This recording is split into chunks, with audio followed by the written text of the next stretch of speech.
It's Alison Moyet, Week in the Presence of Beauty. Next hour, of course, the very latest on the condition of the Queen. Entertainment news, factoids and the socials.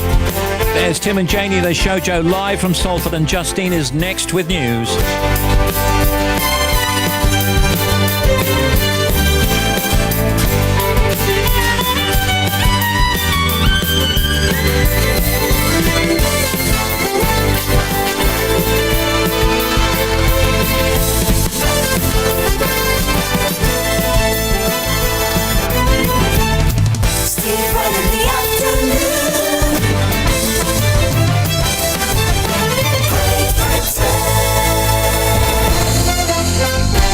United Kingdom. This is BBC Radio 2 on the BBC Sounds app, on your smart speaker, and on 88 to 91 FM.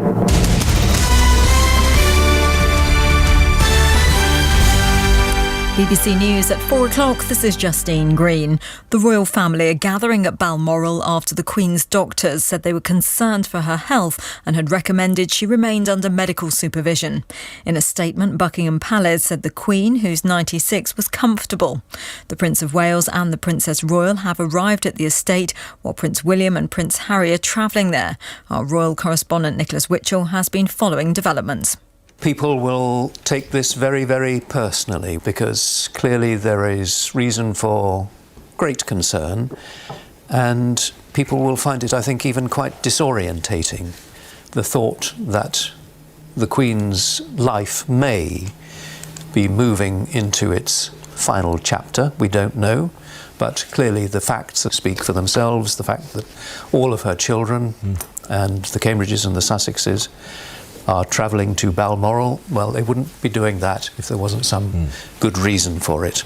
Within the past few minutes, a flight carrying 7 members of the royal household has landed in Aberdeen. Our Scotland correspondent Lorna Gordon is at Balmoral. The press are gathering outside, as are members of the public. The nearby car park, which is usually used by members of the public visiting the area, has been closed by the police. We understand some members of the royal family have already arrived here at Balmoral, and that a plane is due to land at Aberdeen Airport carrying 7 members of the royal household. The Prime Minister Liz Truss has said she's deeply concerned, while the Labour leader Sir Keir Starmer said he was hoping for her recovery. The head of the Catholic Church in England and Wales, Cardinal Vincent Nichols, said he was offering his prayers for the Queen and her family. In other news, the Prime Minister has outlined what she's called a bold scheme to help protect homes and businesses from surging energy costs. Under Liz Truss's plan, the average annual household gas and electricity bill will be capped at £2,500. The scheme will be in place for 2 years. Similar support will be offered to businesses for 6 months. The government will borrow tens of billions of pounds to fund the guarantee. The Conservative chair of the Treasury Select Committee, Mel Stride, said MPs would want to see proper financial projections. The area where the question marks are, from my point of view, and I suspect I imagine the committees too, will be around affordability. And what's the impact of all of this, along with the tax cuts that the Prime Minister and the government are going to bring forward? What does that all come together and look like in terms of inflation and growth and our fiscal targets? Police investigating the murder of 9-year-old Olivia Pratt-Corbell have made another arrest. A 29-year-old man was detained in the West Derby area of Liverpool on suspicion of assisting an offender. 1 in 8 people in England is on an NHS waiting list for routine operations or other care. The total of 6.8 million is the highest since records began. BBC News, it's 3 minutes past 4. Thanks, Justine.